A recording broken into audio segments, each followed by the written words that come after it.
Welcome to January current affair. आज के news में हम देखेंगे राज्य एवं देश के कुछ इंपॉर्टेंट न्यूज़ जो आपकी आगामी परीक्षा के लिए बहुत इंपॉर्टेंट है, जिसकी हम यहाँ चर्चा करेंगे। इस वीडियो के लास्ट में हम इन न्यूज़ से रिलेटेड कुछ क्वेश्चन करेंगे जिसका जवाब आप कमेंट सेक्शन में दे सकते हैं। सबसे पहले हम देखेंगे छत्तीसगढ़ की न्यूज़। 26 जनवरी 2024 गणतंत्र दिवस में होने वाले परेड के लिए छत्तीसगढ़ की झांकी का चयन हुआ। झांकी का विषय रहा बस्तर का मुरिया दरबार।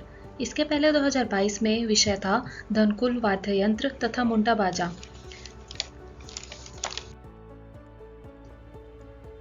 आगे देखते हैं अवार्ड्स।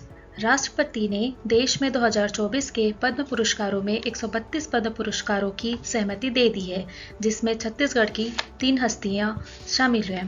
पहला रामलाल वरेड, जो कथक मूर्धन्य नर्तक है एवं जिला रायगढ़ से आते हैं। दूसरे हैं जागेश्वर यादव, जिन्होंने अपना पूरा जीवन बिरहोर तथा पहाड़ी कोरवा जनजाति के उत्थान के लिए समर्पित कर दिया। ये जिला जशपुर के रहने वाले हैं। थर्ड है हेमचंद मांझी, एक ख्याति प्राप्त वैद्य हैं एवं नारायणपुर जिले से आते हैं। इसके पहले छत्तीसगढ़ में पिछले साल 3 लोगों को पद्मश्री से पुरस्कृत किया गया था। उनमें से है सुश्री उषा बारले, डोमन सिंह कुंवर, अजय कुमार मंडावी। आगे देखते हैं। छत्तीसगढ़ बना देश का तीसरा सबसे स्वच्छ राज्य। देश में नंबर 1 पर सूरत और इंदौर रहे। वहीं पर राज्य में 1 लाख से अधिक जनसंख्या वाली आबादी में रायपुर, 50,000 से 1 लाख जनसंख्या वाली आबादी में महासमुंद, 25,000 से 50,000 जनसंख्या वाली आबादी में कुम्हारी नगर शामिल हैं। दूसरी तरफ गार्बेज फ्री सिटी रैंकिंग में रायपुर को 5 स्टार के साथ वाटर प्लस सिटी का दर्जा भी मिल गया है। केंद्र के गार्बेज फ्री सिटी के 5 स्टार रैंक में आया नगर निगम तालाब गार्डन सौंदर्यीकरण के कारण सुधरी रैंकिंग। छत्तीसगढ़ को अब उसके अच्छे काम तथा हर फील्ड में मेहनत करके आगे बढ़ने के लिए आए दिन पुरस्कार प्राप्त हो रहे हैं। गैर कोयला मुख्य खनिज ब्लॉकों की नीलामी के लिए अद्वितीय बेस्ट परफॉर्मेंस अवार्ड मिला। वहीं राज्यों के स्टार्टअप रैंकिंग फ्रेमवर्क 2022 में ग्रेड ए में छत्तीसगढ़ का स्थान प्रथम रहा है। यह कुछ न्यूज़ राम मंदिर से जुड़ी जानकारी से जो छत्तीसगढ़ से रिलेट करती है। पहला, राम मंदिर परिसर में 2 घंटे गूंजेगी मंगल ध्वनि, जिसमें राजस्थान का रावण हत्था, मध्य प्रदेश का संतूर तथा छत्तीसगढ़ का तंबूरा भी शामिल किया गया है। वहीं दूसरी ओर राम मंदिर में चढ़ाए जाएंगे शबरी के मीठे बेर। मान्यता के अनुसार प्रभु राम और लक्ष्मण को माता शबरी ने जूठे बेर शिवरी नारायण में खिलाए थे, जो कि जांजगीर चांपा जिले में स्थित है। महानदी जोंक शिवनाथ के संगम स्थल को शिवरी नारायण कहा जाता है। आगे देखते हैं। अब सौर ऊर्जा छत्तीसगढ़ में करेगी कोरवा, बिरहोर तथा पंडो जनजाति के 23 गांवों को रोशन। 219 घरों को क्रेडा करेगा इलेक्ट्रिसिटी प्रोवाइड। क्रेडा का फुल फॉर्म है Chhattisgarh state renewable energy development agency. सरकारी भर्ती में 5 साल और बढ़ी एज लिमिट। अब युवा 40 साल की उम्र तक तथा विशेष वर्ग के युवा 45 वर्ष की उम्र तक नौकरी के लिए अप्लाई कर पाएंगे। उपराष्ट्रपति ने रायपुर में लॉन्च किए संजीवनी धान प्रोडक्ट। उपराष्ट्रपति जगदीप धनखड़ शनिवार को रायपुर में कृषि विश्वविद्यालय के स्थापना दिवस समारोह में शामिल हुए। उन्होंने छात्रों से कहा कि विकसित भारत बनाने में आपकी भूमिका एक सैनिक की तरह है। उन्होंने संजीवनी धान के प्रोडक्ट भी लॉन्च किए। वहीं दूसरी ओर रायपुर में खुलेगा आयुर्वेदिक विश्वविद्यालय। अब आते हैं नेक्स्ट आर्टिकल पर, जहां युवा नमन अग्रवाल ने शुरू किया स्टार्टअप। बिलासपुर में मार्च से बनेंगे बुलेट प्रूफ जैकेट। डीआरडीओ की मदद से सिरगिट्टी में प्लांट स्थापित। अब हम देखेंगे जनवरी महीने के नेशनल एवं इंटरनेशनल न्यूज, जिसमें सबसे पहले देखेंगे साइंस एंड टेक्नोलॉजी सेक्शन। दुनिया का सबसे बड़ा cruise ship icon of the seas शनिवार को अमेरिका से रवाना हो गया है। इसकी कैपेसिटी 8,000 व्यक्तियों की है। यह टाइटैनिक जहाज से 5 गुना बड़ा है। वहीं दूसरी ओर देश में बना पहला मानव रहित हवाई वाहन दृष्टि 10 यह 36 घंटे मजबूती से टिके रहने में सक्षम है। इसे अब नौसेना के समुद्री अभियान में शामिल होने हैदराबाद से पोरबंदर लाया जाएगा। वहीं दूसरी ओर अरबपति एलन मस्क के ब्रेन चिप स्टार्टअप न्यूरालिंक ने इंसानी दिमाग में चिप लगने की सफलता हासिल की है। पहली बार इंसानी दिमाग में लगाई चिप बस सोचकर ही फोन कंप्यूटर चला सकेंगे।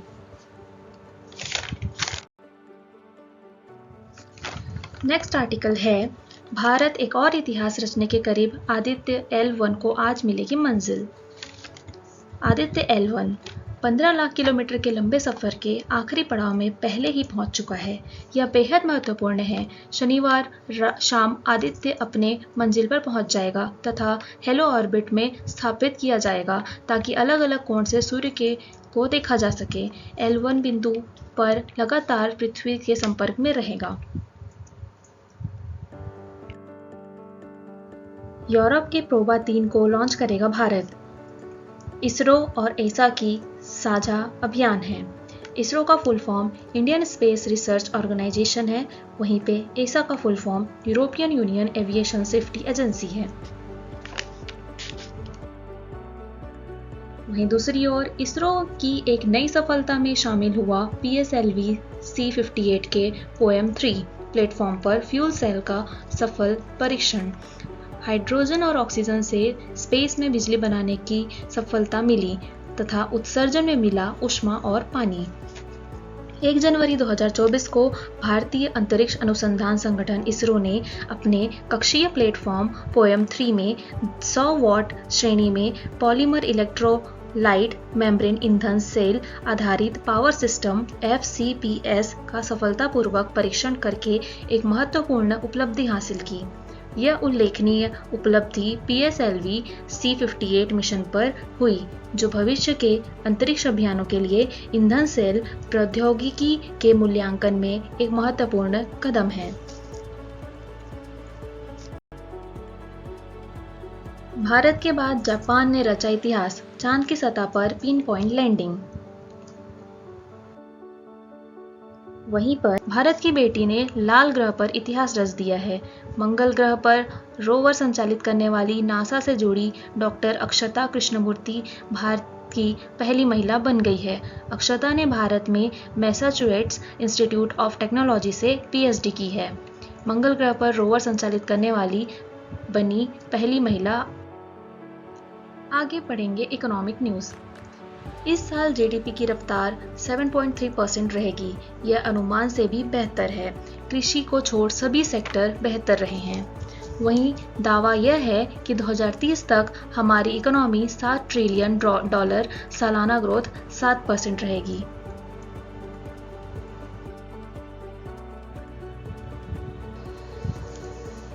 आगे देखते हैं CMIE centre for monitoring Indian economic private limited की रिपोर्ट।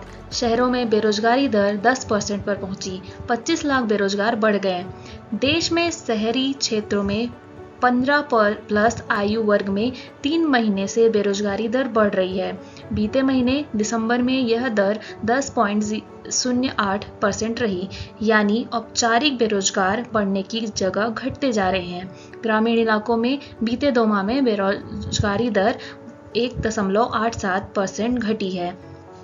इससे ओवरऑल बेरोजगारी दर 8.7% रह गई है।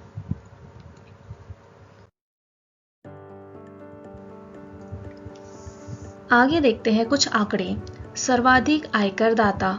पिछले वित्त वर्ष में आयकर में सर्वाधिक हिस्सेदारी देश में महाराष्ट्र की है, तो सबसे कम हिमाचल प्रदेश की 0.8% की रही। वहीं पे गुजरात दूसरे स्थान पर तथा उत्तर प्रदेश तीसरे स्थान पर रहा। दूसरे में नए वर्ष में अर्थव्यवस्था।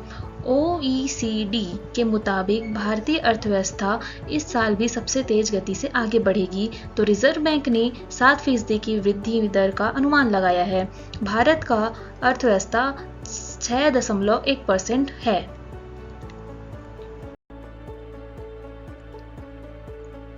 एलन मस्क को पछाड़कर दुनिया के सबसे अमीर शख्स बने बर्नार्ड अर्नोल्फ। फोर्ब्स के रिपोर्ट के मुताबिक टेस्ला के सीईओ एलन मस्क को पछाड़कर लग्जरी गुड्स कंपनी LVMH के सीईओ व चेयरमैन बेर्नार्ड अर्नो दुनिया के सबसे अमीर शख्स बन गए हैं। वहीं पे अंबानी को पीछे छोड़े अडानी एशिया के सबसे अमीर कारोबारी बन चुके हैं। दुनिया के सबसे कम भ्रष्ट देशों की सूची में पड़ोसी देशों के मुकाबले क्या है भारत की स्थिति, आइए देखते हैं। ट्रांसपेरेंसी इंटरनेशनल की 2023 के दुनिया के सबसे कम भ्रष्ट देशों की सूची में Bharat CPI corruption perception index 2023 में स्कोर 39 के साथ 93वें स्थान पर रहा। आगे देखते हैं अवार्ड सेक्शन। रणबीर कपूर को मिला फिल्म फेयर 2024 में बेस्ट एक्टर का अवार्ड। आलिया भट्ट बनी best actress. Film fair award 2024 में रणबीर कपूर को मिला एनिमल के लिए बेस्ट एक्टर की, जबकि आलिया भट्ट को रॉकी और रानी की प्रेम कहानी के लिए बेस्ट एक्ट्रेस का पुरस्कार मिला। 81वां गोल्डन ग्लोब सेरेमनी। ओपनहाइमर ने 5 गोल्डन ग्लोब अवार्ड जीते। Space section best drama series में शामिल हुआ। शास्त्री और इंजीनियर को CK नायडू अवार्ड। हैदराबाद में भारत के पूर्व टेस्ट क्रिकेटर रवि शास्त्री और फारूक इंजीनियर को BCCI की ओर से मंगलवार को colonel CK Naidu life time achievement award दिया गया। वहीं दूसरी ओर भारतीय पृष्ठभूमि पर बनी फिल्म to kill a tiger Oscar के लिए नामित हुआ है, जिसके निर्माता पाहुजा एमी हैं। उन्हें पुरस्कार के लिए भी नामित हो चुके हैं। पिछड़ों के मसीहा व बिहार के पहले गैर कांग्रेसी CM को 100वीं जयंती पर मरणोपरांत देश का सर्वोच्च अलंकरण अवार्ड। कर्पूरी ठाकुर को मरणोपरांत मिलेगा भारत रत्न। कर्पूरी ठाकुर, जिन्हें जननायक कहा जाता है, एक प्रमुख भारतीय राजनीतिज्ञ थे, जिन्होंने वर्ष 1970 से 71 और 1977 से 79 तक 2 बार बिहार के 11वें मुख्यमंत्री के रूप में कार्य किया। प्रारंभिक जीवन और राजनीतिक आधार 1942 से 1967 वह एक स्वतंत्रता सेनानी और कट्टर समाजवादी थे। OBC के बीच अत्यंत पिछड़ा वर्ग एक्सट्रीमली बैकवर्ड क्लास EBC के रूप में सूचीबद्ध नाई समुदाय नाई कम्युनिटी का प्रतिनिधित्व किया। वर्ष 1952 में राजनीति में प्रवेश किया और 85 तक विधायक रहे। अमीश को मिला द्वारिका प्रसाद अग्रवाल सम्मान। जयपुर लिटरेचर फेस्टिवल में शुक्रवार को अमीश त्रिपाठी को दैनिक भास्कर की ओर से श्री द्वारिका प्रसाद अग्रवाल अवार्ड से नवाजा गया। आगे देखते हैं 26 खिलाड़ियों को अर्जुन पुरस्कार, 5 कोच को द्रोणाचार्य पुरस्कार। क्रिकेट में शमी, शूटिंग में ऐश्वर्य अर्जुन अवार्ड तथा सात्विक चिराग को खेल रत्न प्राप्त हुए। अब रुक करते हैं कुछ खेल समाचारों पर। यूथ गेम्स खेल प्रतिभागियों को निखारेंगे PM मोदी। प्रधानमंत्री ने किया खेलो इंडिया यूथ गेम्स का उद्घाटन। प्रधानमंत्री मोदी ने यहां शुक्रवार को खेलो इंडिया यूथ गेम का उद्घाटन किया। इस दौरान प्रधानमंत्री मोदी ने कहा, हम बहुत खुशी की बात है कि खेलो इंडिया यूथ नेशनल गेम की शुरुआत चेन्नई में हो रही है। वहीं पे T20 विश्व कप, इस बार सर्वाधिक T20 गेम टीमें भारत और पाकिस्तान एक ही ग्रुप में। हरियाणा की नैन्सी ने एशियाई शूटिंग में जीता स्वर्ण पदक। वहीं सोनम ने ISSF विश्व कप में जीता रजत पदक। महिला 25 मीटर पिस्टल स्पर्धा में सिमरनप्रीत 5वें स्थान पर रही। अमन शेरावत ने जगरेब ओपन में स्वर्ण जीता। 13वीं रैंक वाले अमन ने तुर्की के मोहम्मद कारावूस के खिलाफ 15-4 से जीत के साथ आगाज किया। वहीं पे पहला अंतर्राष्ट्रीय खिताब हासिल किया जीजा अकुला ने।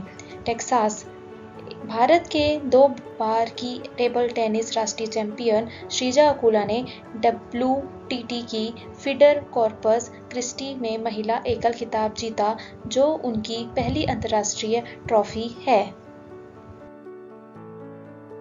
खेलो इंडिया में पलक जोशी ने 200 मीटर बैक स्ट्रोक में स्वर्ण पदक जीता। महाराष्ट्र की तैराक पलक जोशी ने मंगलवार को यहां खेलो इंडिया युवा KIYG में स्वर्ण पदक में क्रम में 200 मीटर बैकस्ट्रोक में अपने राष्ट्रीय रिकॉर्ड में सुधार किया। वहीं पे 15 साल की Anahat British junior open squash में उपविजेता रही। बर्मिंघम भारत की उभरती हुई खिलाड़ी Anahat Singh British junior open squash में बालिका अंडर 17 वर्ग में उपविजेता रही। अब देखते हैं कुछ मिसलेनियस न्यूज। यूपी समेत 21 राज्य में इस साल हो जाएंगे मलेरिया मुक्त। वर्ल्ड मलेरिया डे 25 अप्रैल 2020 को मनाया जाता है। 2027 तक भारत को मलेरिया मुक्त कराने के लिए केंद्र सरकार की राष्ट्रीय योजना तैयार है।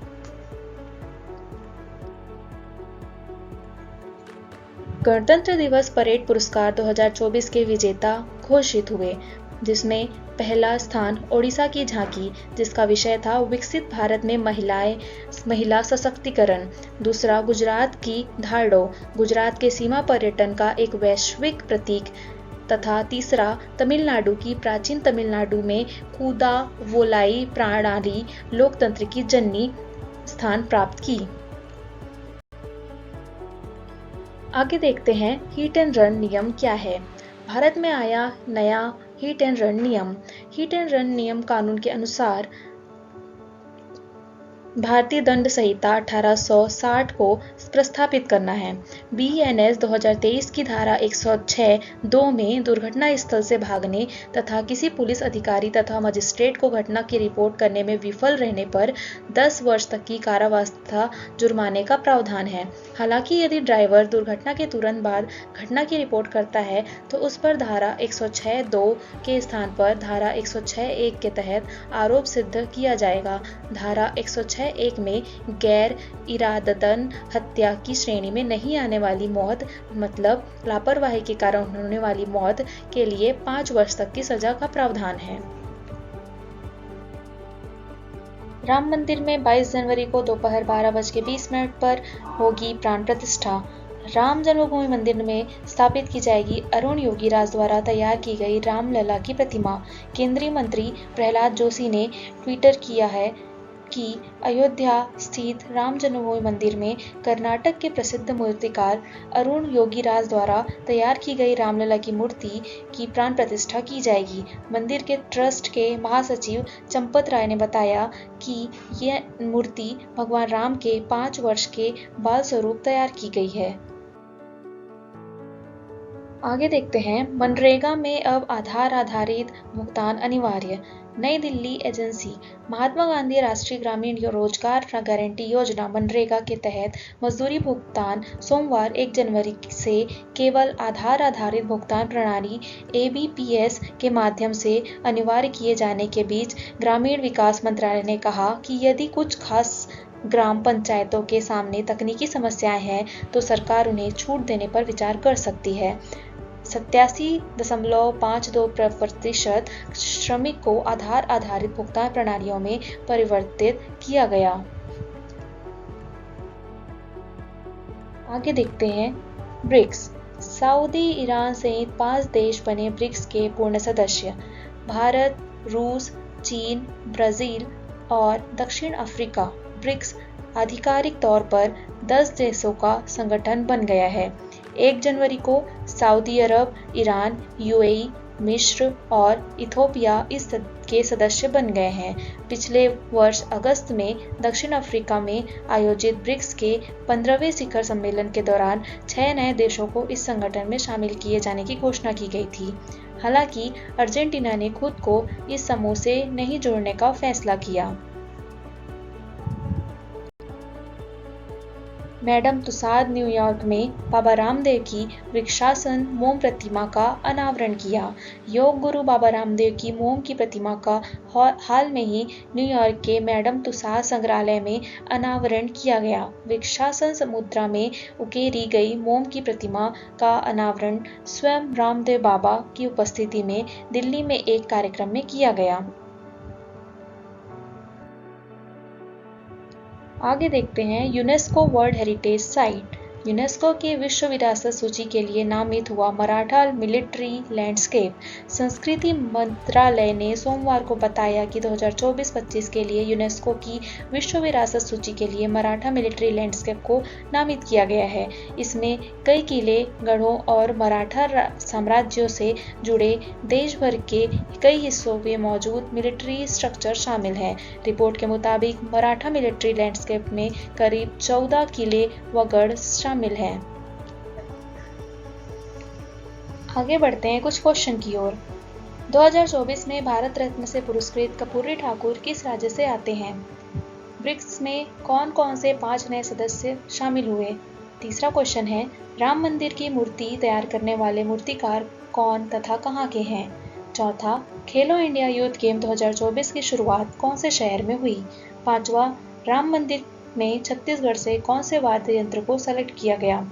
छठवां, छत्तीसगढ़ देश में स्वच्छ राज्य में कौन से स्थान पर है? Thank you.